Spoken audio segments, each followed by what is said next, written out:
Hey friends, a quick note. We're interrupting our usual chronological walk through U.S. history today to bring you a remastered, new sound design take on episode 22, An Affair of Honor, Alexander Hamilton and Aaron Burr.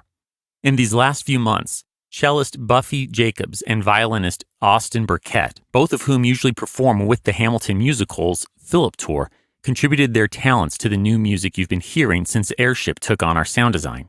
Given that connection and my own love of Hamilton, the person and the musical, we thought it would be a fun homage to these new partnerships to let Airship redo the sound design on the most Hamilton of HTDS episodes.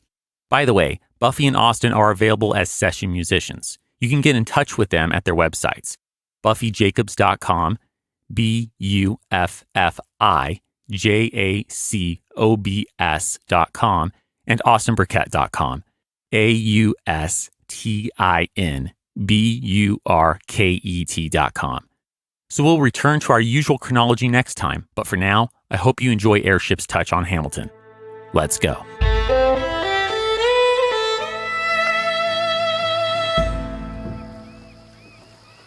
The morning sun is just cresting over New York City as four oarsmen row out on the Hudson River. One is the dark-featured Hamilton family physician and friend, Dr. David Hosack. Next is another one of Alexander Hamilton's good friends, the well-respected jurist, Judge Nathaniel Pendleton. And finally, Alexander.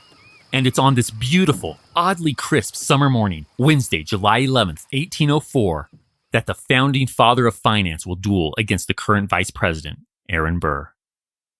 Alex watches his adopted hometown slowly shrink into the distance. I wish we knew what's going through his head right now. All I can tell you for sure is that he does, at some point while being rowed up and across the Hudson, wax eloquent about the beauty around him and New York's potential. Oh, how it's grown since he first arrived some 30 years ago. All the new buildings and houses. The population's more than doubled. The Big Apple now teems with 80,000 residents. But I wonder, does this Caribbean-born New Yorker reflect on his time here too? From palling around with Hercules Mulligan to studying at King's College, fighting the British, practicing law, serving as George Washington's Treasury Secretary, I have to imagine some or all of these New York milestones are passing through his mind. After all, it will take almost 2 hours to row the nearly 3 miles from New York's Greenwich Village to Weehawken, New Jersey's shore. Does he think about his family? This father of 8. Well, it'll always be 8, but 7 living. Come December, it'll be 3 years since a duel took his oldest son, Philip's, life at the same place, with the same guns. Alex, ever the attentive father, hasn't been the same since. Yeah, I'm sure he's thinking about his kids. And Eliza. He has to be thinking about his wife, Eliza. I mean, this man of words woke up at 3 a.m. today to write her a hymn. But the small vessel transporting this family man is drawing close to New Jersey's shoreline. Alex's time for reflection is coming to an end. It's now just shy of 7 a.m. The dawn's light washes fully over the Hudson. The boat's 7 occupants disembark on this thin beach just in front of Weehawken's cliffs. The oarsmen and Dr. Hosack stay here. This way, they won't witness the duel and they can claim ignorance of what's about to go down should the law get involved. And so, only Alex and his jurist friend Nathaniel, who's serving as his second, continue on. The two men ascend a narrow trail hidden by some vegetation. It leads to a ledge roughly 20 feet above the Hudson that's concealed by boulders and trees. This secluded, wooded area is big and private enough for disagreeing gentlemen to settle their differences through an affair of honor. That is, a duel. And it's because of these features, and New Jersey's lackluster prosecution of dueling, that this ledge on the cliffs of Weehawken is a popular dueling ground. In this place of wrath and tears, where so many have previously risked or lost their lives, Alex now lays eyes on the man who first accused him of insult 23 days ago. The lame duck vice president recently defeated New York gubernatorial candidate, Colonel Aaron Burr. His age is showing. Aaron's hair is receded and grayed around the ears since they first crossed paths decades ago. But then again, Alexander's face isn't hiding the toll taken by the passage of time or life's disappointments much better. After all, General Hamilton is as down and out politically as the vice president, with whom he now exchanges ceremonial salutations. Aaron's second, William Van Ness, now does his duty alongside Nathaniel by counting out 10 paces. This done, they draw lots, the equivalent of you flipping a coin, to see which of them will choose positions. Nathaniel wins, but curiously, he, possibly with input from his principal, Alexander, chooses the dueling ground's northern side. This leaves Alex staring into the sunlight with the Hudson River and New York City in the background, while Aaron enjoys the southern side's excellent shaded view. This done, the seconds draw to see who will officiate the duel. Once again, it goes in Nathaniel's favor. Okay, it's time to get down to business. The seconds each take one of the two beautiful, ornate, long, brass, smooth-barreled flintlock pistols from a leather case brought by Nathaniel and Alex. After loading each with a shot in full sight of the other, they cock the pistols, then hand them to their respective principals. Alex and Aaron take their marked positions. Nathaniel goes over the rules, which include the following procedure. He'll ask if they're ready. If they say yes, he will say, "Present." Then they may fire. "Ready?" Nathaniel Pendleton calls out, his voice ringing through the woods. "Stop. In certain states of the light, one requires glasses," answers Alexander Hamilton. "Ah, right. He has the northern position facing the sunlight." The down-on-his-luck founding father now holds up his flintlock pistol, sighting it several times before reaching into a pocket with his left hand, taking out his glasses and putting them on. "This will do. Now you may proceed," he hollers back to Nathaniel. "Ready?" Nathaniel repeats. Both answer in the affirmative. "Present! Present!"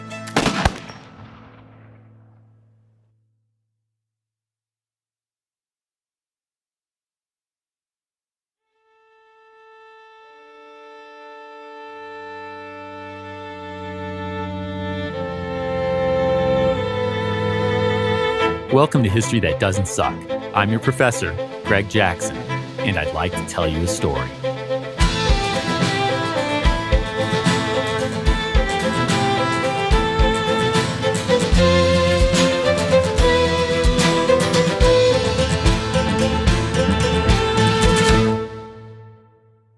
This is the story of the most famous affair of honor in American history, if not the world. The duel between Alexander Hamilton and Aaron Burr. Now, every American that doesn't live under a rock knows the immediate outcome, and I'm sure the non-American listeners are putting two and two together real quick. But, my informed fellow Americans, do you know the crucial details? Why are these guys dueling? Will Alexander purposely miss? You know, throw away his shot. Who's gonna fire first, and how will this change the lives of those involved and, to a degree, America?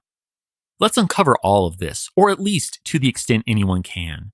And to do that, we need to back up to a dinner Alex attended in March of this year, 1804. From there, I'll walk you through the hearsay, letters, disagreements, and preparations that bring us to the shots we just heard. And of course, then we have the aftermath. But hey, before I continue, a warning. This episode might be even harder than George Washington's death back in episode 17. Grab tissue now. Got it? Okay then, let's head back to March. Rewind. Alex sits, sipping his wine in the Albany, New York dining room of Judge John Taylor. No, not that Judge John Taylor. To Kill a Mockingbird is a work of fiction and a totally different story. Anyhow, the other diners, several prominent Federalists and Judge John's son-in-law, Dr. Charles Cooper, chat idly with one another. We have few details about this informal dinner party, but these old friends probably sit around eating, drinking more than their fair share of wine, and reminiscing about the war days. Oh yeah, and discussing politics, like the current New York gubernatorial election. And as Federalists, they have no problem ripping into both the Democratic-Republican candidate, New York Chief Justice Morgan Lewis, or the independent candidate, Vice President Aaron Burr. Now, I'm guessing you might be wondering why the current number 2 guy in the nation, VP Aaron Burr, would seek a demotion to governor. See, Aaron and President Thomas Jefferson don't get along. And how could they? I mean, you heard about the cutthroat election that put the pair in the White House back in episode 18. If you were Tom, would you trust him? Exactly. So knowing that Tom's looking for a new partner for his second election, Aaron decides to seek his potential fortunes back home in the Empire State. And frankly, running a politically powerful state like New York is more like a lateral step, maybe even a step up, for the power-hungry VP. So now that you know why Aaron is even in this race, let's get back to our tipsy friends in Albany. They discuss the dismal state of affairs for the Federalists. I mean, you may have noticed the party can't even muster a candidate for the gubernatorial seat. It's that bad. This leaves most of our pro-strong central government dinner guests in a quandary. Vote for Republican Justice Morgan Lewis or vote independent for Aaron Burr. Alex and his host, Judge John, have firmly decided against Vice President Burr and spiritedly discuss why they can't let the self-interested Aaron take the governor's seat. And it's no surprise Alex feels this way. Back in the presidential election of 1800, he called the guy unprincipled in no uncertain terms. Burr's public principles have no other spring or aim than his own aggrandizement. If he can, he will certainly disturb our institutions to secure to himself permanent power and with it wealth.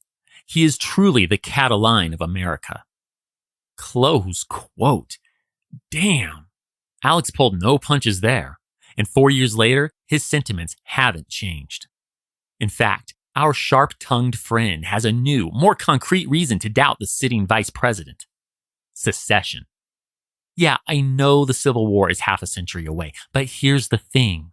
The waning Federalists see a grim future in which the recent Louisiana Purchase leads to the expansion of slavery and a loss of colonial power for the Northeast. And amidst all of this, Alex fears that the self-serving Aaron will gain power as a leader in this potential secession movement.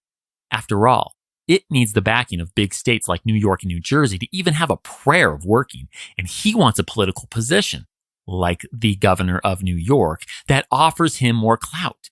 It's a match made in, well, probably not heaven. And Alex, who only wrote 51 essays in defense of the Constitution during the ratification process, will do his part to keep Aaron Burr from having the power needed to tromp on the hard work of the Constitutional Convention and his fellow Federalists. Now, we don't know for sure what Alex says to the judge about this dangerous movement and the part Aaron might play in it at the dinner party. But the judge's son-in-law, Dr. Charles Cooper, sure does. The doctor, a Federalist himself, thoroughly enjoys this evening of Burr bashing, and after the party, he writes to his pal Andrew Brown to pass on all the juicy details of the evening's conversation. Well, the letter, quote-unquote, accidentally gets published in the Albany Register in early April, and most of Albany, including Alex's father-in-law, Philip Schuyler, read that Alex has come out decidedly against Burr. Indeed, when Hamilton was here, he spoke of him as a dangerous man who ought not to be trusted. Well, Philip can't let this slide. Even though he wasn't at the dinner, he refutes Dr. Charles's letter in print so that all the neighbors can read it, saying that Alex declared to me that he would not interfere in the election. But Philip never actually refutes that Alex called Aaron dangerous. And when Dr. Charles sees this glaring omission, he responds with a damning nail in Aaron's coffin, or rather, Alex's, by writing, "Really, sir, I could detail to you a still more despicable opinion which General Hamilton has expressed of Mr. Burr." Whoa, what could Charles possibly mean by still more despicable? And what will Mr. Burr think of this when he reads it? Well, if he reads it. See, all of these letters get published right before the vote. But Aaron's in the middle of a pretty nasty statewide campaign, and there are a lot of libelous articles published about him these days.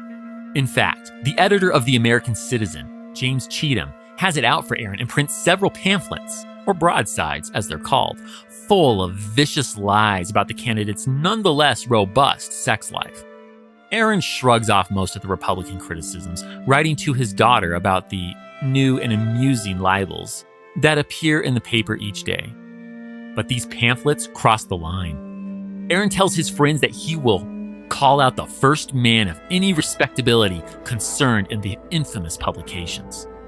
Despite the political and personal attacks, though, Aaron runs a clean, competitive race and has high hopes for a win.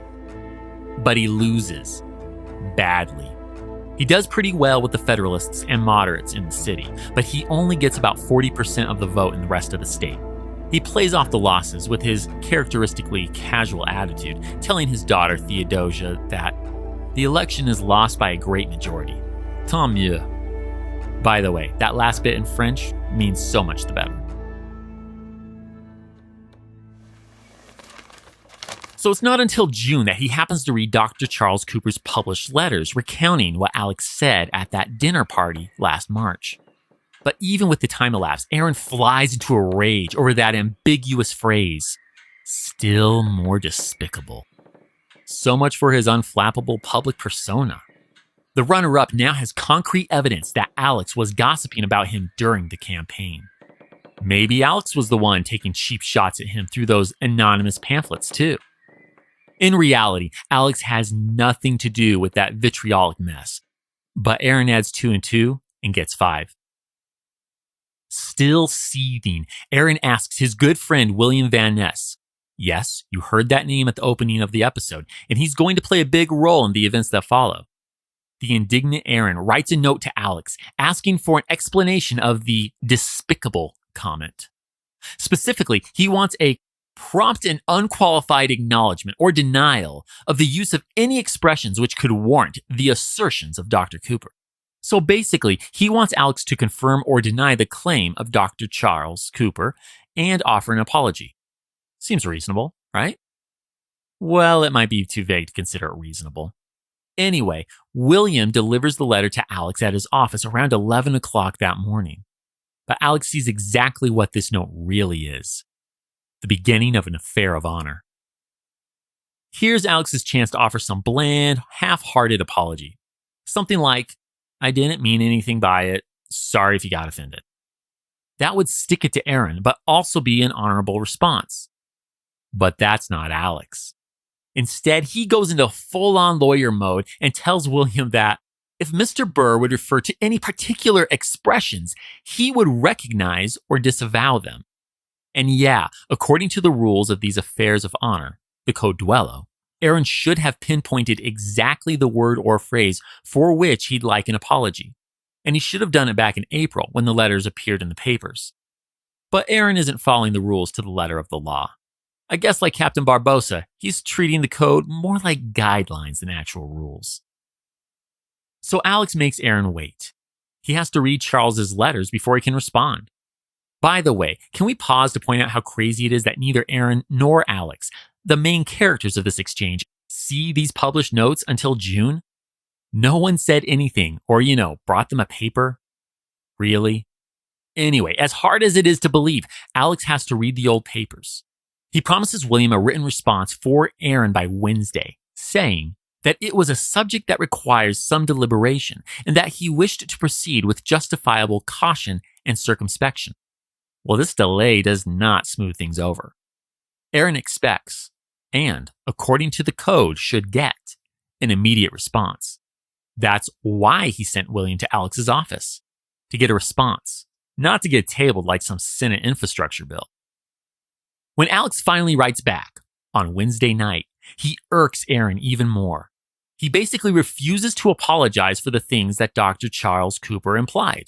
To quote him, I deem it inadmissible on principle to consent to be interrogated as to the justness of the inferences which may be drawn by others from whatever I may have said of a political opponent. Don't get me wrong. Alex would be ready to own up to a specific charge or something he actually said at the dinner. But in demanding an apology for the insinuations of someone else, he thinks Aaron is asking too much. But Aaron just digs his heels in after reading Alex's note. On Friday, William brings Aaron's second note to Alex's office. This one borders on angry. He demands that Alex answer for Dr. Charles Cooper's letters.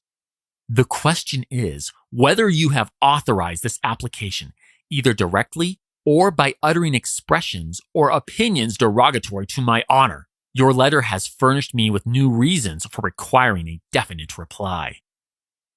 Definite reply? Yeah, no. Instead, Alex basically gives William a college lecture on logic and explains that he cannot give a specific answer to a broad statement. Poor William. He has to play go-between for these two unyielding men. So in an effort to bring an end to all of this back and forth, he practically tells Alex what to write in response to Aaron. I can almost hear his exasperated tone as, with forced patience, he instructs Alex to just write that he could recollect the use of no terms that would justify the construction made by Dr. Cooper. Brilliant, William. This way, Alex doesn't have to claim responsibility for Charles' letters, and he puts the brakes on this runaway train heading straight for a Weehawken cliff. But Alex won't follow William's advice. Aaron's pal needs help reining in these obstinate New York lawyers, and he knows just who to get. Judge Nathaniel Pendleton. On Friday, William takes Nathaniel out for a long lunch. Okay, I don't actually know where they met, but I hope food's involved, even if Chopped doesn't exist yet, and brings him up to speed on this affair of honor. After hearing the whole story, Nathaniel is sure he can change Alex's mind and get him to offer Aaron some kind of apologetic response. He speeds off to Alex's office that afternoon, where he finds the brilliant lawyer more angry than anticipated. There's no way Nathaniel's changing Alex's mind. Instead of talking him down, Nathaniel ends up watching as Alex dashes off a short, venomous note to Aaron. With your last letter, received this day, containing expressions indecorous and improper, you have increased the difficulties to explanation, intrinsically incident to the nature of your application. If by a definite reply, you mean the direct avowal or disavowal required in your first letter, I have no other answer to give than that which has already been given. Nathaniel has to go back to William with this defiant note instead of the repentant one that he had promised. Both of these guys are realizing there might not be any brakes on this train at all.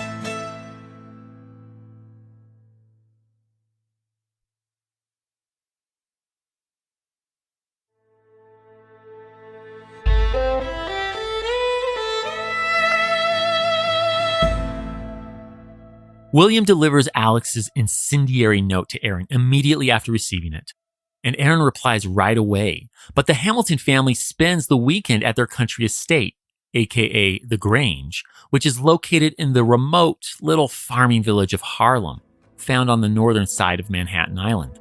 This prevents Alex from reading the latest note until Tuesday, June 26th. And it's not good. Aaron writes, my request to you was in the first instance proposed in a form the most simple in order, that you might give to the affair that course to which you might be induced by your temper and your knowledge of facts. I relied with unsuspecting faith that from the frankness of a soldier and the candor of a gentleman I might expect an ingenuous declaration. With these impressions, I was greatly disappointed in receiving from you a letter which I could only consider as evasive, and which, in manner, is not altogether decorous. Thus, sir, you have invited the course I am about to pursue, and now by your silence impose it upon me. Oh, that's it. This duel is on. William and Nathaniel have tried everything they can think of to stop this, but since Alex sees a, quote, predetermined hostility in Aaron, and the scorned man finds Alex intransigent, the duel is now set in stone. On Wednesday, June 27th, William takes a formal duel request to Nathaniel, and the seconds set a date of July 11th for the actual shootout. Now, I'll add that most duels happen much faster in order to keep them quiet from interfering authorities, but the responsible Alex has court dates on the calendar and an estate to set in order, so he puts it off. This delay allows for what must have been a pretty awkward 4th of July party. See, Alex and Aaron are both members of the Society of Cincinnati, an old boys club for Revolutionary War officers and their eldest sons. And of course the club is hosting an Independence Day party. Alex has to go to this thing. He's the president after all. And Aaron joined the group a few years ago, probably to up his political game, so he needs to show his face in order to maintain contacts. They spend the evening keeping up appearances, because hardly anyone knows about their planned duel. Alex sings a solo, an old soldiering song, while Burr stares morosely into his pint. But by the end of the night, no one's caught on to their secret interview.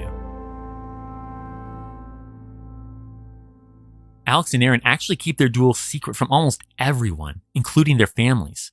But their plan is constantly on Alex's mind over the next week. The principled man is conflicted to his core. On the one hand, his sense of honor compels him to participate in this duel to preserve his political career. On the other, his moral and religious beliefs prevent him from taking another man's life. Alex has definitely become more religious as he's aged. While not a regular churchgoer, he is a spiritual man and shares his faith with his children. His son says that on Sunday, July 8th, only 3 days before his interview with Aaron, Alex read the morning service of the Episcopal Church with the entire family. Alex finally comes to a difficult conclusion. Based on his Christian faith, Alex plans to throw away his shot, aiming away from Aaron during the duel. He writes, "I have resolved, if our interview is conducted in the usual manner, and it pleases God to give me the opportunity, to reserve and throw away my first fire, and I have thoughts even of reserving my second fire." His good friend Rufus King tries desperately to talk him out of this idea. Rufus argues that Aaron definitely means to kill Alex and tells him that he owed it to his family and the rights of self-defense to fire at his antagonist. Rufus is right. Alex has the right to self-defense in the code Duello. Further, the honor-conscious dueler might consider that the code specifically states that no dumb shooting or firing in the air is admissible in any case. Any case. Not even Alex's newly strengthened Christian faith. The code also states that the challenged ought, if he gave offense, to have made an apology before he came on the ground. But Alex, the challenged in this case, he can't apologize. He has said over and over again that Aaron's vague, ill-defined request prohibits him from making amends. So throwing the code and Rufus's advice out the window, Alex holds firm to his decision to aim away from his opponent, even if that leaves him open to Aaron's shot. And really, Alex doesn't believe that Aaron will shoot to kill. I mean, if Aaron fatally shoots his opponent, it will completely flush his already in the toilet political career. Remember, duels are not about killing your opponent.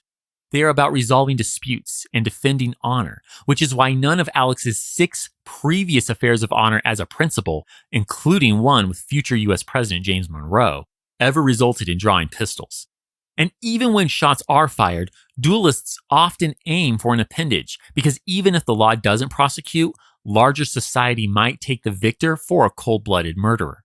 So for all of these reasons, Alex has sound logic in thinking he can afford to throw away his shot, as Aaron must be a complete fool, ready to cut his nose to spite his face if he shoots to kill. But even if the vice president does, Alex explains that his religious conviction surpasses any argument in favor of shooting at his antagonist, saying it is the effect of a religious scruple and does not admit of reasoning. It is useless to say more on the subject. Of course, Alex has plenty of other subjects on his mind in the days preceding the duel. So does Aaron, for that matter. Over the next several days, both men prepare their estates for the worst. Okay, let's be honest, this takes Alex a lot longer than it takes Aaron. From June 27th to July 10th, Alex spends hour after hour at his desk writing letters to friends and family, updating his will and outlining debts. Just in case. His careful planning shows what a conscientious father and husband he really is. Some have speculated that Alex's duel is actually a death wish, more of a suicide than a murder. It is true that these last few years of Alex's life have been full of disappointment, defeat, and depression, but the steps Alex takes to care for his clients, friends, and family show that this man of honor means to take good care of them if he is absent, not because he hopes to be absent. In addition to taking care of business details, the wordsmith also writes a 4-point essay. Yeah, I know, that's totally Alex, isn't it? Outlining his decision to duel with Aaron. This apologia clearly states why he is playing this deadly game. I thought it a peculiar necessity not to decline the call. The ability to be in future useful in public affairs would probably be inseparable from a conformity with public prejudice in this particular.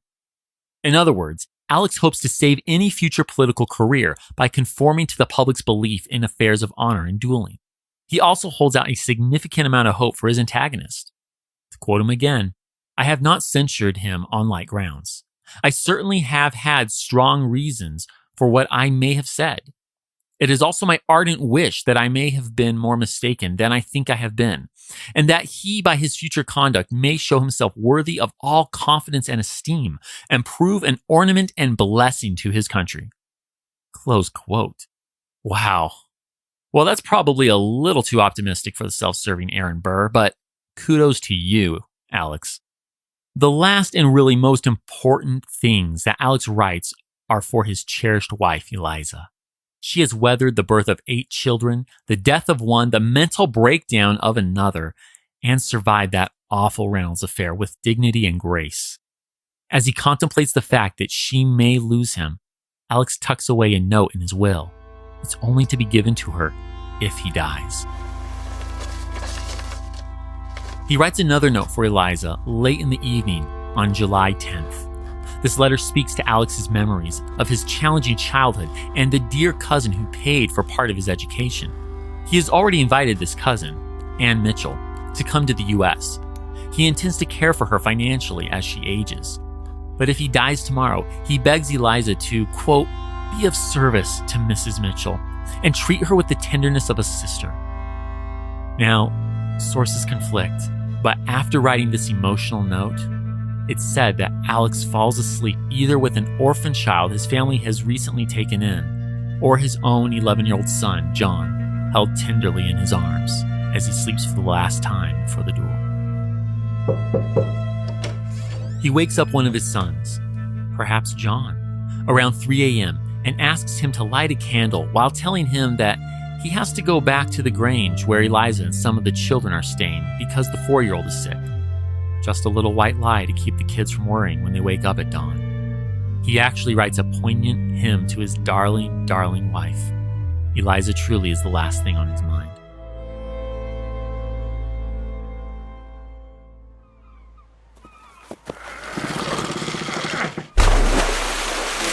Alex now heads to the wealthy banker William Bayard's dock in Greenwich Village. He's there by 5 a.m. He and his 6 companions, Dr. Hozek, Judge Nathaniel Pendleton, and 4 unidentified oarsmen, now push off onto the Hudson. At roughly the same time, 4 other oarsmen are launching Aaron Burr and his second, William Van Ness, from a different Manhattan dock. And as you know from the start of this episode, they're crossing to the New Jersey side of the river just under 3 miles further north. Aaron arrives around 6:30, Alex closer to 7. And you know what happens in the next few minutes. Aaron and William ascend the hidden, narrow trail on the small beach at the bottom of Weehawken's tall, steep cliffs. Alex and Nathaniel follow soon thereafter. The seconds walk out the 10 paces. They draw for the principal's positions and for officiant, both falling in favor of Team Ham. The second load and cock the pistols. They hand them to their respective principals. Nathaniel reviews the rules and asks the dueling duo if they're ready. Alex, likely squinting into the sun with his northern position, stops the proceedings, reaches for his glasses, and sights his pistol. "Ready?" Nathaniel calls again. They respond affirmatively, leading our officiating second to call out, "Present," and... Tensed, Alex pops up on his toes. His whole body contorts to the left, then drops precipitously to the earth. "I am a dead man," the general declares. Aaron advances towards his bleeding, wounded opponent. A look of regret has already sunk into his hardened countenance. His friend and second, William, intercedes and urges him away from the scene before the doctor and the oarsmen arrive. And William's right. Remember, if they see the victorious VP, they will be obliged to testify if the law gets involved.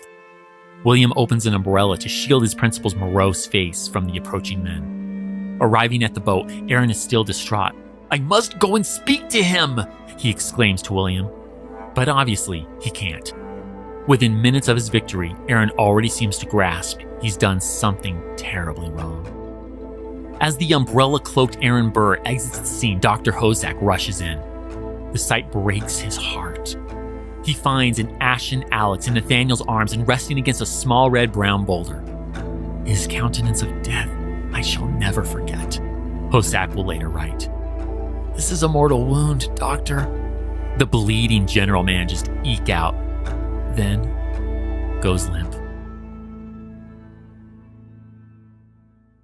The young doctor springs into action. He strips away Alex's bloody clothes in search of the gunshot wound and, damn it, Aaron hit Alex in his right rib cage. Hozak is all too certain that the ball must have been through some vital part. He can't get a pulse, feel a breath, or feel a beating heart. Hozak turns to Nathaniel and tells him the only chance they have for reviving their wounded, if not already dead friend, is to get him on the water.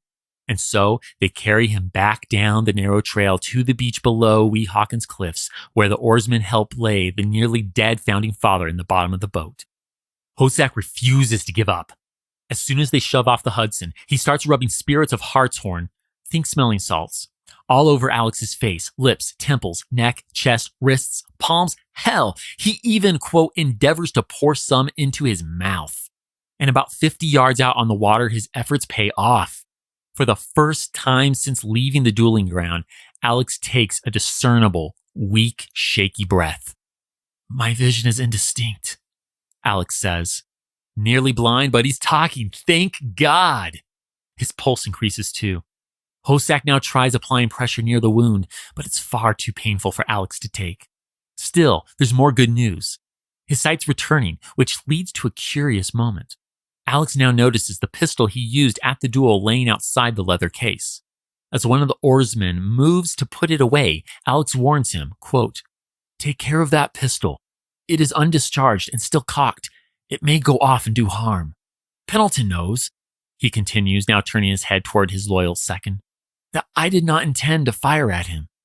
Yes, I have already made Dr. Hozak acquainted with your determination as to that, Judge Nathaniel Pendleton tells Alex, who, reassured, now rests his eyes. He says little else as they row south and across the Hudson, except to ask Dr. Hozak about his pulse and to inform the good doctor that he can no longer feel his legs. Really, they can't get back to Manhattan soon enough. For the love of God, gents, row, row. Since our boat-turned ambulance has a good hour of rowing ahead of it, let me point something out in the interim. Alex thinks he never fired. Now, it could be his head isn't clear, or maybe his memory is messing with him. But given his determination not to shoot Aaron, it's possible Alex never intentionally fired, that the muscles in his hand and finger involuntarily constricted as Aaron's shot pierced his side and shredded internal organs.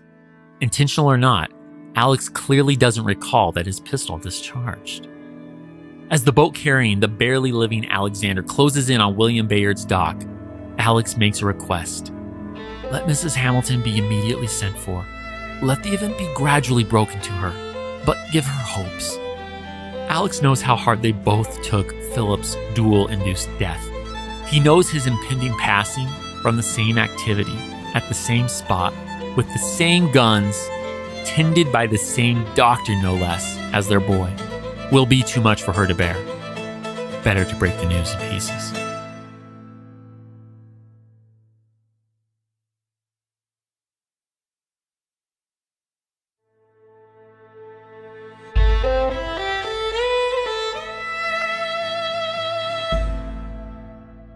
Given the secretive nature of illegal duels, Mr. Bayard only found out Alex's crew used his dock earlier this morning after they launched, when his own servants informed him. He now stands on the dock, anxiously waiting for his friend. Once the boats get close enough for him to see that Alex isn't seated but laying down, he knows the result. The banker clasps his hands together in grief and sobs. Prepare a cot! Dr. Hozak calls out from the boat. Mr. Bayard's servants jump to it, transporting the pale yet composed Alexander on a cot from the docked boat up to the second-floor bedroom of the Bayard mansion. As this happens, Dr. Hozak has little hope, but all the same, he sends for his colleague, Dr. Post, to come help. Perhaps due to the movement, Alex's pain has become far more acute by the time he reaches his new bedroom. Hozak incessantly pushes water and weak wine on him as others assist, by removing the Federalist founding fathers' clothes in the darkened room. By the end of the day, the young doctor will administer a number of painkillers to Alex, including an ounce of laudanum. News of the duel spreads like wildfire across Manhattan. Alexander Hamilton. The Alexander Hamilton. The Revolutionary War hero, Federalist Papers author, constitutional signee, Treasury Secretary General, and eminent lawyer. That Alexander Hamilton? Shot by Vice President Aaron Burr? The whole city simply comes to a stop as countless admirers throng to the Bayard Mansion, essentially standing vigil outside while close friends and family head inside.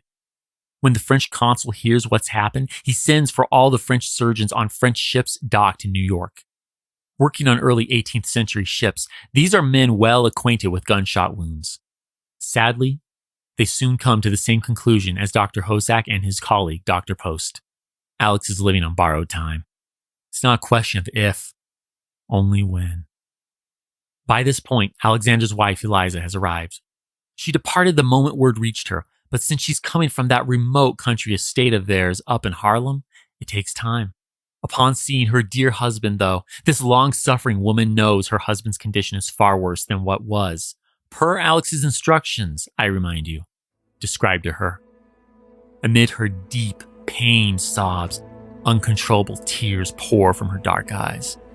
And yet, despite his physical pain and incapacitation, Alex comforts her with the same bravery, composition, and clear mind that enabled him to claw his way from a godforsaken Caribbean island to the highest echelons of American society. As Dr. Hosack relates, as a proof of his extraordinary composure of mind, let me add that he, Alex, alone could calm the frantic grief of their mother. "Remember, my Eliza, you are a Christian," were the expressions with which he frequently, with a firm voice, but in pathetic and impressive manner, addressed her. His words and the tone in which they were uttered will never be effaced from my memory. Now, as the city mourns outside the Bayard Mansion, a religious drama unfolds within. As I mentioned earlier, Alex has become increasingly religious in recent years, which is why the last words penned by this prolific writer were a religious hymn for Eliza, and that his words of comfort to her in this moment are to remember that, quote, "You are a Christian." Nonetheless, when Alex requests that the Episcopal Bishop of New York, Reverend Benjamin Moore, administer last rites to him, the bishop refuses. See, Alex has done free legal work for the Trinity Episcopal Church. His family's rented Pew 92, and 5 of his 8 children have been baptized there specifically. But alas, Alex's fervent belief and support is not shored up by regular church attendance. Further, his injury and likely death are the result of a duel, so Bishop Moore isn't sure if he's comfortable administering to an infrequent church-going duelist like Alexander. Still bleeding, still dying, Alex asks a close friend of another denomination, the Presbyterian Reverend John M. Mason, to administer last rites. Sadly, though, the Reverend has to inform Alex that this isn't a thing for Presbyterians. It is a principle in our churches never to administer the Lord's Supper privately to any person under any circumstances. The painful theology lesson is nonetheless accompanied by the Presbyterian man of God's assurances that Christ's blood will wash his sins. The two friends hold hands as a gasping Alexander proclaims, "I have a tender reliance on the mercy of the Almighty through the merits of the Lord Jesus Christ." But the people of New York won't stand for this. The pressure is on the Episcopal bishop to change his mind. By 1 p.m., he caves enough to visit Alexander again. Eloquent to the bitter end, Alex professes his faith to the ecclesiastical leader and agrees that dueling is a terrible thing. Should he live, Alex promises he will never do it again. He also assures the bishop that, "I have no ill will against Colonel Burr. I met him with a fixed resolution to do him no harm." Just another indicator that Alex really may have purposely thrown away his shot.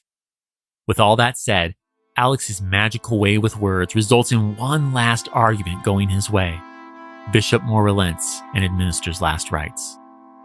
Alex lives to see another day, but it's fairly obvious he's not going to last long. In fact, Dr. Hosak's post-mortem examination will find that the shot hit his second or third false rib, then punctured his liver and diaphragm before splintering and lodging in his first or second lumbar vertebrae. But let's not get ahead of ourselves.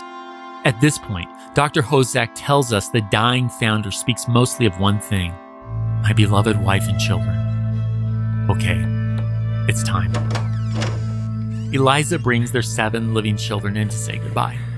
Angelica is the oldest at 19. The youngest is little 2-year-old Philip, named for his deceased dueling older brother. Eliza holds little Philip up to Alexander so he can kiss his baby boy one last time. Alex now looks at all of his living posterity. I'm gonna let Dr. Hosak count this part. At the sight of his children brought to the bedside together, 7 in number, his utterance forsook him. He opened his eyes, gave them one look, and closed them again till they were taken away. Prayerful, tearful friends now pack tightly into the dark and dreary bedroom. The scene is too heavy for some to bear. The peg-legged, irreverent lover of life, preamble author and constitutional signer, Governor Morris, has to excuse himself at one point. He goes out for a walk. I wonder, in this dark moment, does he think back on happier times with his friend? Like that time in 1784 when Governor let a bet with Alex goad him into being way too familiar with George Washington? Governor told some silly story over dinner, then, per the bet, gave the legendary Virginian a slap on the back while exclaiming, "Wasn't it so, my old boy?" Oh, the ice-cold look on George's face. How many times Alex must have good-naturedly teased Governor about that night. To think such reminiscing will never happen again. Back in the room, Alex continues to comfort his mourning friends. He does get political at one point. Secessionists are still on his mind. If they break this union, they will break my heart, he says. Of course, Alex. Of course. I'd expect nothing less from the Revolutionary War fighting, Federalist paper writing, Constitution signing founding father. A few founding fathers have preceded Alex to the grave. Benjamin Franklin, John Hancock, Patrick Henry. Alex's own father figure and friend, George Washington. Sam Adams just passed last year. But of the primary founders, it's Alex, only in his late 40s, who dies the youngest. At 2 p.m., July 12, 1804, a day and a half since shots were fired, and after a final few simple quick breaths, the dramatic and at times turbulent life of General Alexander Hamilton ends.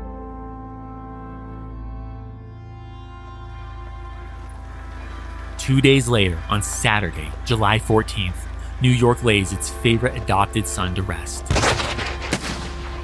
The morning begins with artillery blasts and the chimes of mournful bells. The funeral procession starts at noon with the New York militia leading and the Society of Cincinnati following. Behind them, 8 pallbearers carrying the fallen founding father in a mahogany coffin with his sword and hat laying atop. Next, Alex's horse. Then his 4 oldest sons, Alexander Jr., James, John, and finally, 6-year-old William. Behind them, Alexander's dear friend, Governor Morris. Then many more dignitaries of all sorts. Meanwhile, New Yorkers silently pack the streets leading to Trinity Church with tears in their eyes. All bankers wear a black band, and they won't remove it for a month. Once at Trinity, Governor gives the eulogy. The wordsmith delivers a carefully crafted oration that does justice to Alex's many good works without falsely making him a saint. But his failure to rail against Aaron Burr leaves many disappointed. As the Constitution signer speaks, Alex's 4 oldest boys are by him at the rostrum, bawling their eyes out. When he finishes his remarks, Alex is taken to the churchyard and interred with full military honors.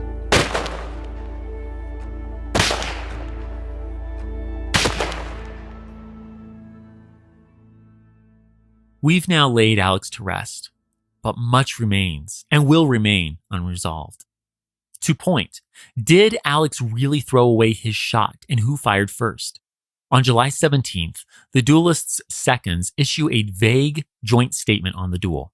But only 2 days later, Alex's second, Judge Nathaniel Pendleton, feels compelled to issue an amendment specifying why he believes Alex did indeed throw away his shot and that the now deceased fired second. Tying both arguments together, Nathaniel points to some things you already know, like how Alex said he would throw away his shot before the duel and thought his pistol was still loaded afterward. But his most compelling argument of the two, I think, is that Alex purposely missed Aaron. On July 13th, 1804, the day after Alex died, Nathaniel goes back to the Weehawken dueling grounds in search of evidence. Incredibly, he and a friend find the needle in a haystack they're looking for. To quote Nathaniel's statement, the ball passed through the limb of a cedar tree at an elevation of about 12 feet and a half, perpendicularly from the ground, between 13 and 14 feet from the mark on which General Hamilton stood, and about 4 feet wide of the direct line between him and Colonel Burr. Damn, that is compelling. A few days after Nathaniel's statement, Aaron's second, William, feels he must respond. Now, I want to point out that despite their disagreements, these guys are super respectful of each other and go to lengths to say they think the other is genuine in his opinion. William even opens his statement by saying he means zero disrespect to Alex's memory, but that he recalls General Hamilton, 1, putting on his glasses, and 2, firing first, with Aaron firing a few seconds later. Personally, I think both seconds are partially right. Sure, Alex put on his glasses at the last minute, but I'll hardly fault a middle-aged man staring into the sunlight for wanting his full faculties about him. And as Alex's most famous biographer, Ron Chernow, points out, Alex might have wanted to make sure he didn't accidentally hit Aaron. But the selling point for me is the tree limb. In fact, years later, a 70-plus-year-old Aaron Burr will recount how he remembers hearing Alex's ball in the tree branches above him. So unless you think the soldier, General Hamilton, couldn't hit the broadside of a barn, it seems to me like Alex threw away his shot. As for who shot first, I think William's right. It was Alex. I'll again credit Ron Chernow, who draws attention to the fact that Alex needed to fire first if he wanted to prove to Aaron that he didn't mean to hit him. Solid point. And we'll never know for sure, but hey, that's my perspective. Now, what happens with Aaron Burr after all of this? Turns out his remorse at Weehawken has a short shelf life. He happily breakfasts with his cousin right afterward. Soon, he flees south. By August, Vice President Burr realizes he has no future in American politics and offers his service to British Ambassador Anthony Merry to effect a separation of the western part of the United States. Yeah, Alex's greatest fear, secession. After such treason, and while under murder charges from New Jersey, get this. Aaron heads back to Washington, D.C. to play VP. It certainly is the first time, and God grant it may be the last, that ever a man so justly charged with such an infamous crime presided in the American Senate, says Senator William Plummer. Well, thank goodness no shady characters will ever hold high office again, right? Once out of office, Aaron floats for a number of years. He heads west, trying to arrange other secession plots to carve out a kingdom for himself, further proving Alexander was right to think he's a power-hungry tool without an ounce of real patriotism. He's arrested for treason in 1807, but acquitted. Aaron then bounces to Europe, where he continues dreaming of empire and having trysts with any and all willing women. A funny story, though, at one point he calls on our favorite French minister, Talleyrand. The French master of manipulation replies, I shall be glad to see Colonel Burr, but please tell him that a portrait of Alexander Hamilton always hangs in my study where all may see it. Aaron doesn't stop in. He returns to New York in 1812. Both the Empire and Garden States have now dropped all charges against Aaron, and he goes back to practicing law. Eventually, he marries, cheats on, and spends the money of the much younger, wealthy widow, Eliza Jumel. She quickly decides to divorce him. And who's her divorce lawyer? Alexander Hamilton, Jr. I'm sure you did your pops proud, son. never showing any real regret for having killed one of the greatest constitutional minds and American patriots to ever walk the earth. The disgraced, treasonous Aaron proved that Alex was right. In killing him, he killed his own reputation and career. Come 1836, the lonely bastard dies as a never rebounding has-been. But despite whatever cosmic justice Aaron suffers, his damage to Alex will be long-lasting.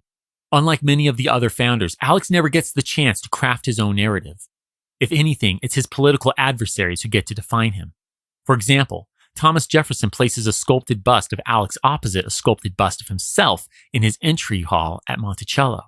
Opposed in death as in life, Tom likes to say. But the busts don't really depict two equal and worthy adversaries. Tom's own bust is far larger and grandiose. I think the symbolism speaks for itself, as do the barbs he, John Adams, and other once political foes lob at the silenced Alexander in the decades to come. And so it falls to Alex's widow, Eliza, to fight for his legacy. Despite wanting so desperately to be reunited with Alex that she once asked Governor Morris to pray for her death, she lives 50 years after Alex's passing. Let me put that another way. That's longer than Alex's entire life. Between establishing an orphanage and the Hamilton Free School in New York City's Washington Heights, the devout widow works tirelessly to recuperate the reputation of Alex.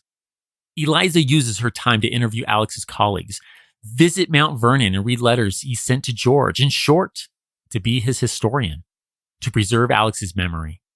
Her efforts eventually bear fruit in the form of her son John writing a multi-volume work about his father. But I wouldn't say Eliza, John's, or any of Alexander's descendants offset the work of his political enemies.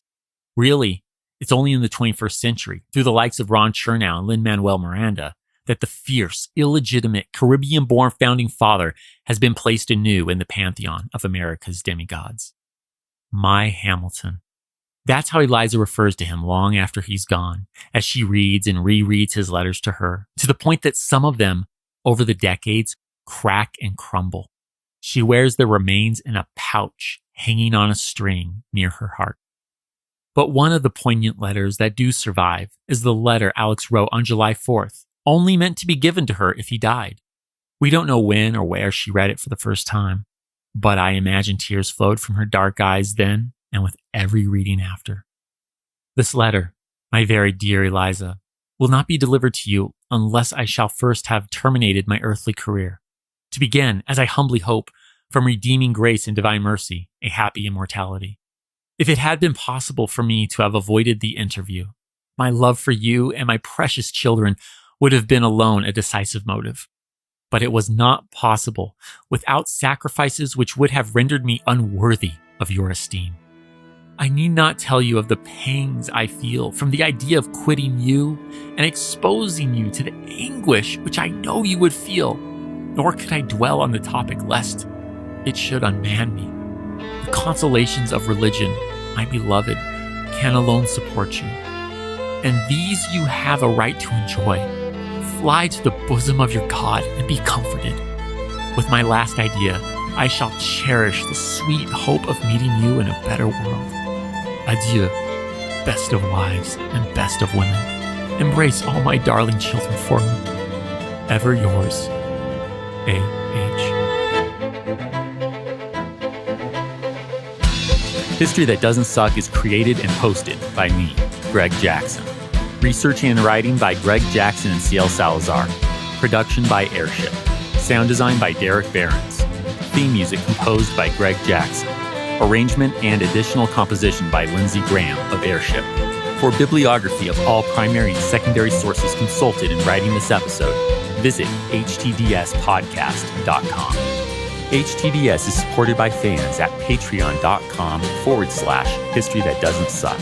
CL and I are beyond grateful to you kind souls providing funding to help us keep going. Thank you.